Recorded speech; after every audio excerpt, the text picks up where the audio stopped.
quem vai fazer o Enem nos próximos 2 domingos. A prova começa agora no dia 3 e o Exame Nacional do Ensino Médio já começa assim com a parte mais difícil para muita gente, que é a redação. E uma prova que define mesmo quem vai estar à frente nas notas, né? E para falar sobre isso, eu recebo agora aqui nada mais, nada menos do que uma professora de redação que é campeã nacional em acertar temas das redações que caem aí em provas de Enem e em vestibulares também. Bom dia, professora Raquel Silva. Bom dia, Elis. Bom dia a todos os ouvintes aí. Prazer recebê-la aqui. Gostaria de saber primeiro qual é a sua avaliação aí em relação aos temas que já vêm caindo esse ano em algumas provas, né? E qual é a tendência para o tema deste ano do Enem? Bom, o Enem sempre traz temas que estão relacionados a uma problemática, né? Então pode cair algo na cultura, pode cair algo relacionado a desenvolvimento, os temas mais fortes sempre tratam de um problema, porque a prova ela tem uma particularidade que é exigido o aluno que ele elabore uma proposta de intervenção, nada mais do que uma solução para o problema. Então, sempre o tema traz uma problemática. Caso contrário, não seria necessário encontrar essa solução. Então, por exemplo, diante das mudanças climáticas, a gente poderia ter o tema aí da ecoansiedade. Poderia. Ecoansiedade que vem atingindo os indivíduos por conta de tudo isso. Meio ambiente é um tema, né, que não apareceu no Enem, não aparece, né? Não costuma, não é um tema que as pessoas pedem muito, falam, é um tema importante, né? Mas esse tema acaba não sendo recorrente.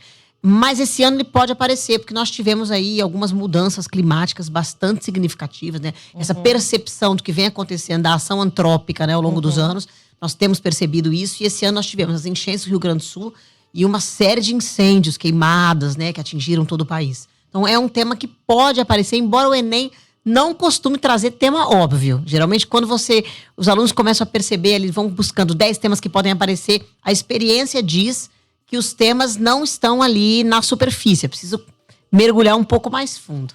E para o estudante que fica aí focado nos livros, matemática, física, né, as regras de português, biologia, é preciso lembrar que ele também tem que acompanhar noticiário, Sim. Né? Que ele precisa não só ficar, por exemplo, numa rede social vendo manchete, ele precisa ler as notícias para poder ter argumentos numa hora dessa, né? Sim, isso é fundamental. Na verdade, antes de ser um bom escritor, ele precisa ser um bom leitor. Não existe alguém que escreva bem sem que ele tenha essa capacidade de argumentar, de se expressar. Então, inclusive, o Enem tem uma competência do Enem que trata, inclusive, de domínio de repertório. Então, esse aluno tem que ler, tem que saber coisas que não estão só no senso comum. Ele tem que ter esse senso crítico para poder desempenhar esse papel de escritor na prova. Se ele não lê, dificilmente ele vai ter esse repertório.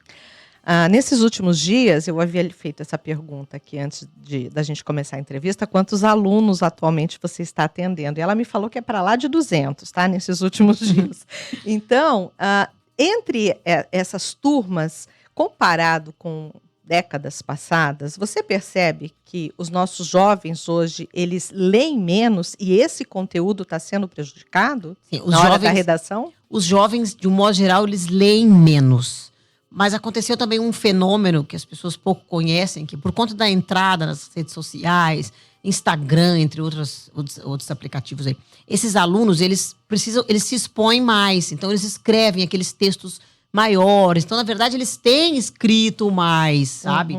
Mas eles deixam de ler questões que estão relacionadas ao cenário nacional. Então, eles têm um pouco de dificuldade. É a dificuldade do repertório, do talvez, próprio repertório, né? Exatamente. O repertório que vem de um documentário, vem de um livro, vem de um autor, de um filósofo, de um filme. Esse aluno tem dificuldade desse repertório. Mas ele se preocupa, eu acho que ele se preocupa com a prova do Enem especificamente, demasiadamente. Porque mais do que deveria, por quê? Porque é impossível ele se deparar com um tema que ele não viu. É impossível. Até existem algumas brincadeiras no cenário, né?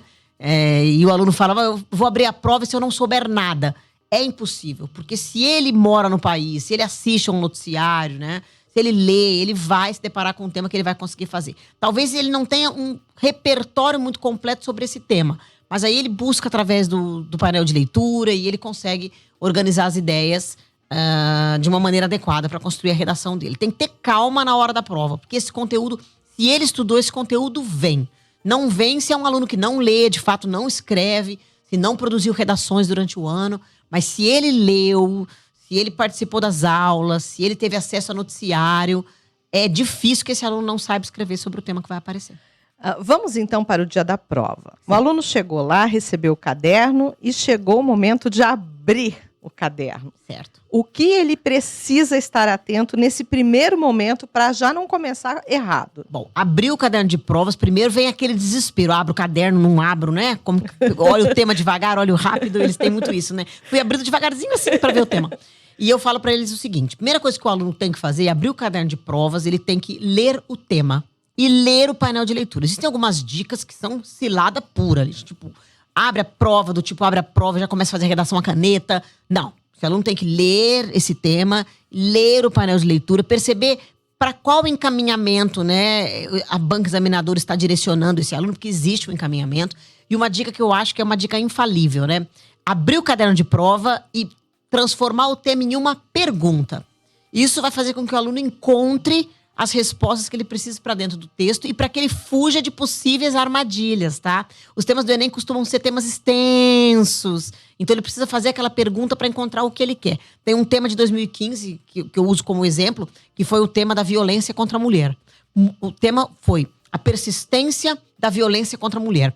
E os alunos escreveram sobre a violência, quando na verdade o tema não era a violência em si, e sim a persistência. Então perceba que se eu for tratar de violência, eu tenho caminhos. Eu tenho incentivo às denúncias, eu tenho criação de delegacias especializadas, criação de leis de proteção. Só que tudo isso já aconteceu e não obteve resultado. Por quê? Porque a violência persiste. Então perceba que persiste? Por que persiste? É a então, pergunta. As propostas de intervenção giram em torno da persistência. Então, se já existe uma lei do feminicídio, existe a Lei Maria da Penha, existe, e o aluno e as pessoas ainda não conseguiram se livrar da violência doméstica, as mulheres, então por que ela persiste? Perceba que o tema não era violência, sim a persistência da violência. Então, entender o tema, né? Por exemplo, caminhos para combater o desemprego, por exemplo. Quais são esses caminhos? Então, ele precisa apresentar durante a redação os caminhos para esse combate. Então, é importantíssimo que esse aluno leia com calma. E depois, se ele estudou, ele se preparou, ele sabe quais são as competências.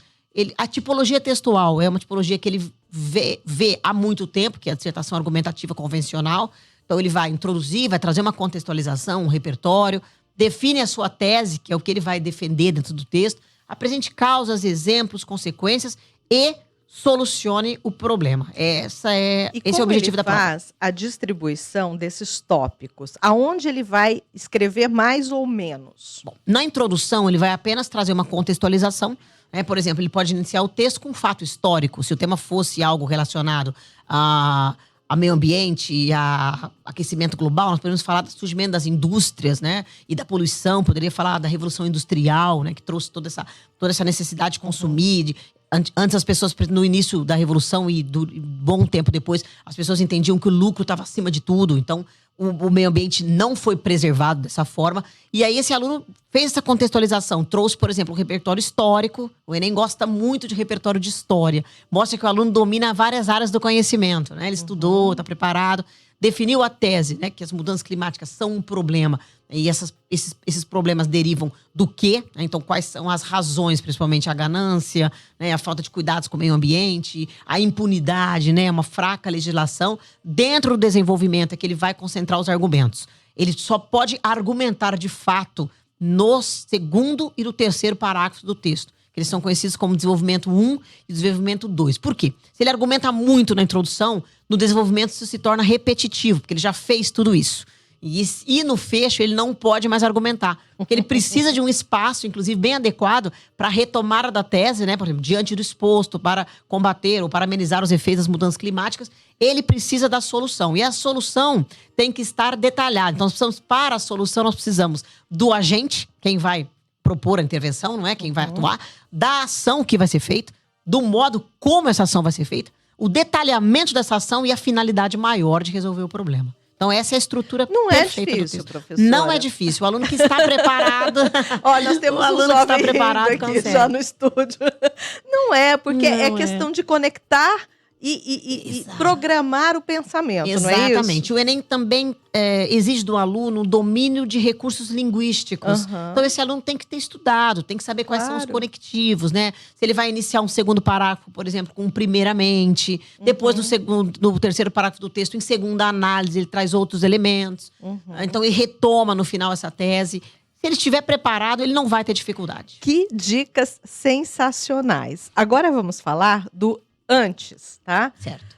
Esta semana é uma semana em que muita gente não quer nem sair para ver, né, nada, não sei, ir para uma aula de redação, né? Sim. Enfim, é preciso relaxar também nessa semana. É importante para o cérebro não ficar tão sob pressão. É fundamental. Tem uma frase que eu sempre brinco com os alunos, eu digo que quem estuda na última hora só descobre o que não sabe. Porque vai batendo no desespero, não vi isso, não vi aquilo. Né? Eles brincam, eles falam até que aquele método Juscelino Kubitschek, né? 50 anos em 5. Eles querem estar tudo antes da prova. Mas é preciso relaxar. Com relação à redação, existem algumas coisas que o aluno pode sim fazer. Em primeiro lugar, ele tem que saber se o texto dele está adequado. Né? Por exemplo, ele vem recebendo um feedback de um corretor. Então, meu texto está bom? Está. A proposta de intervenção traz os elementos que eu preciso? Eu tenho um bom repertório para usar dentro do texto? Tem um tema que todo mundo está falando, por exemplo, evasão escolar. Puxa, se fosse evasão escolar, eu não saberia escrever uma linha. Então, dá uma olhada naqueles temas que podem aparecer, mas tudo com bastante calma. Porque se esse aluno, se ele ficar esgotado, ele não reproduz na prova o que ele precisa reproduzir. Porque ele pode até saber muito, mas ele vai ser acometido por um nervosismo de última hora, ele vai sentir alguma dificuldade. Então, ele tem que ter tranquilidade e tem que estar descansado, bem alimentado, evitar alimentos pesados, né, que vão dificultar aí o sono, a concentração. Dormir bem nesses dias vai ajudar. E aí a gente também vê a importância do apoio da família nessa hora e não a cobrança deixar ele ainda mais estressado, né? Os pais, eu falo muito com os alunos, que os responsáveis, os pais, eles não fazem por mal.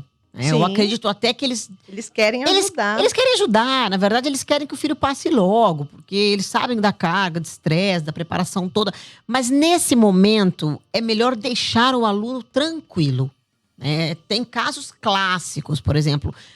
Eu tive um caso de um pai que foi deixar o filho para fazer a prova de redação do primeiro dia.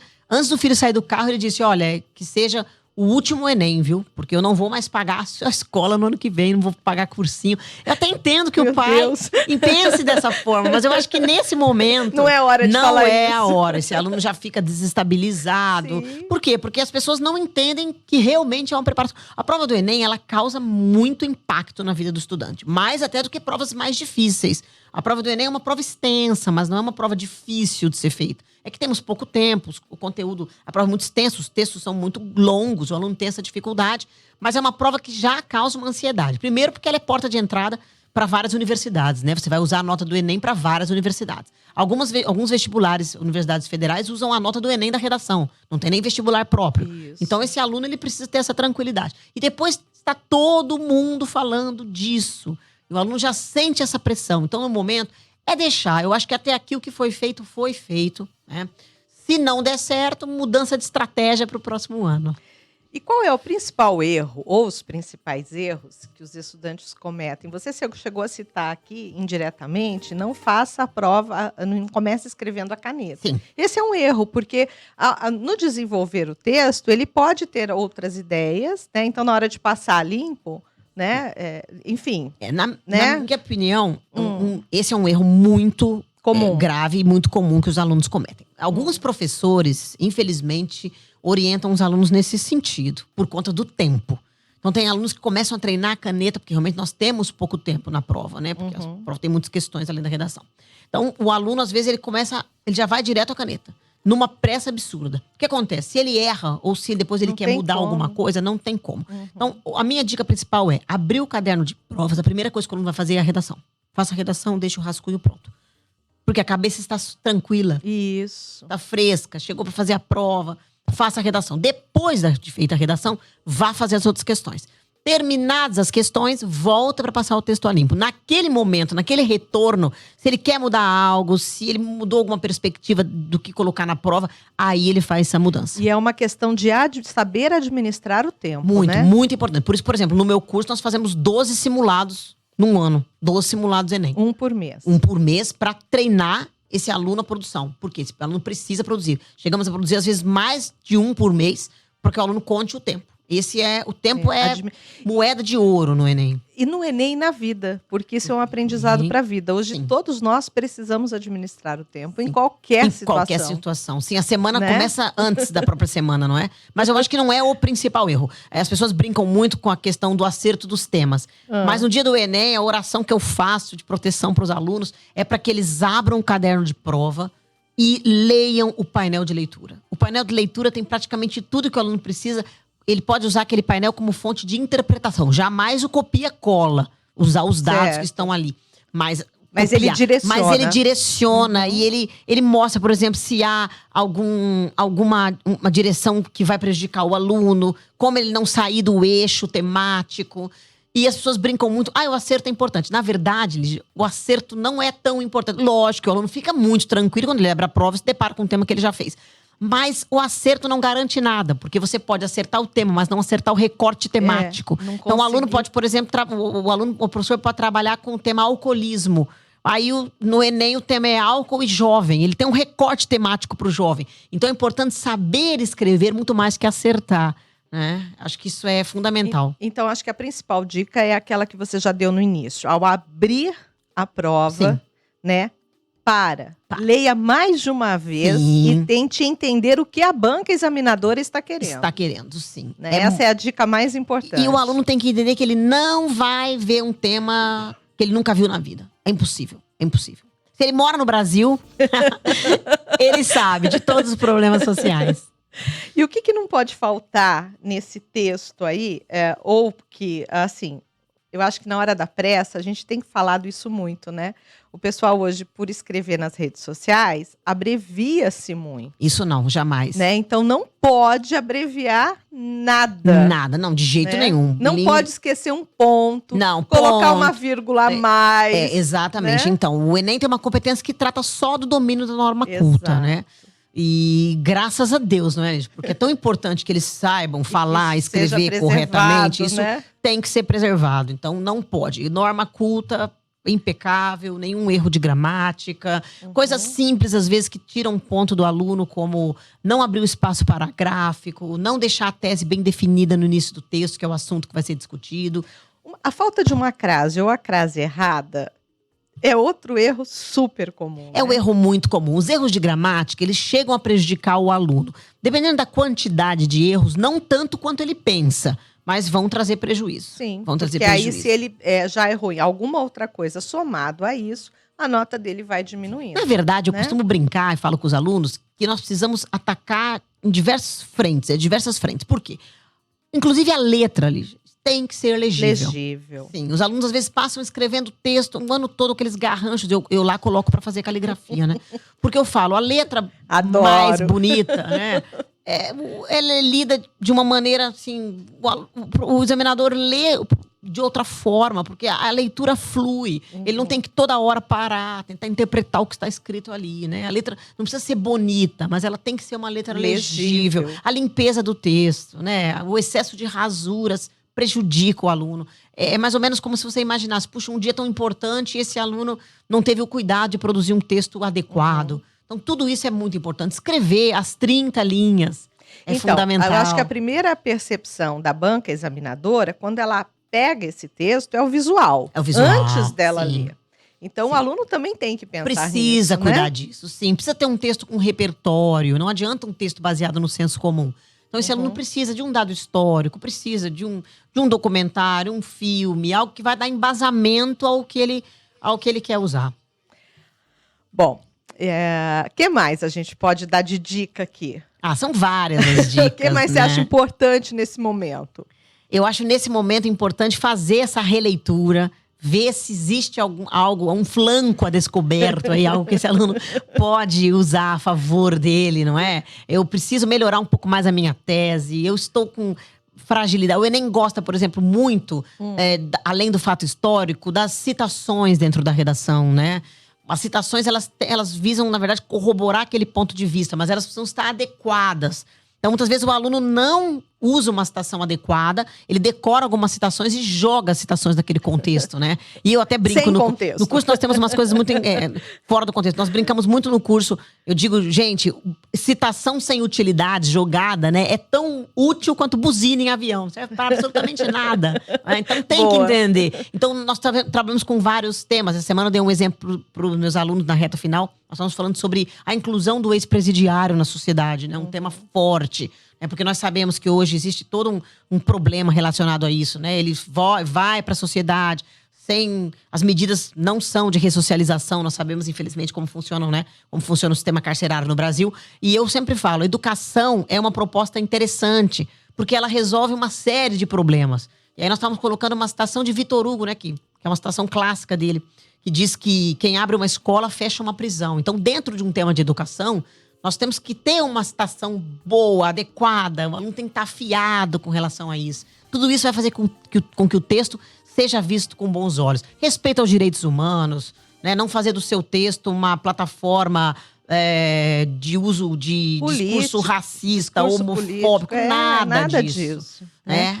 Ó, chegou uma pergunta aqui, diz assim: a pergunta de $1 bilhão. Qual é o seu chute pro tema? Bom, muitos temas podem aparecer, né? Os alunos brincam que eu acerto porque eu não fico nessa superfície. Se você abrir hoje qualquer site, vai estar lá. Possíveis temas para o Enem. Os possíveis temas são evasão escolar, mudança climática, mudanças climáticas, queimadas, bullying nas escolas, inteligência artificial. Eu costumo dizer ao aluno que ele deve sim se preparar. Um professor de redação nunca vai dizer nunca, não é? Claro. Isso não vai aparecer. Mas eu acho que tem temas que podem aparecer e que estão um pouco escondidos aí. Então, turismo sustentável é um tema importante. Nós temos, por exemplo, doação de sangue, doação de órgãos, são temas que deveriam ser tratados, porque realmente existe uma demanda, não é? Existe um problema sério muito sério com relação a isso. A preservação do patrimônio histórico. Veja o quanto nós perdemos, né? Quanto deixamos de lucrar, não digo até por um legado que não é preservado. Então, tem vários temas que podem aparecer.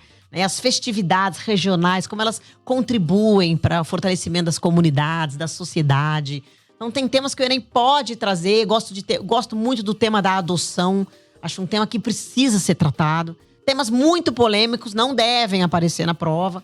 Porque o Enem não trata de temas cujas opiniões divergem, né? Então, uma parcela vai defender que sim. Por exemplo, a polarização na política jamais vai entrar no Enem. Acho difícil. O primeiro tema do Enem, de 2009, tratou de corrupção na política, tratou de o indivíduo frente à ética nacional. Mas aí é um problema. Foi 2009. Mas é um problema. Polarização acho bastante difícil aparecer. Talvez apareça dentro da prova. Esses temas podem aparecer, sim, no restante da prova. Mas é que o Enem não trata de temas divergentes, de opiniões divergentes. Claro. As opiniões têm que convergir para um único processo, porque se trata de um problema, né? Ninguém vai negligenciar isso. Olha, esse tema de $1 bilhão tá difícil.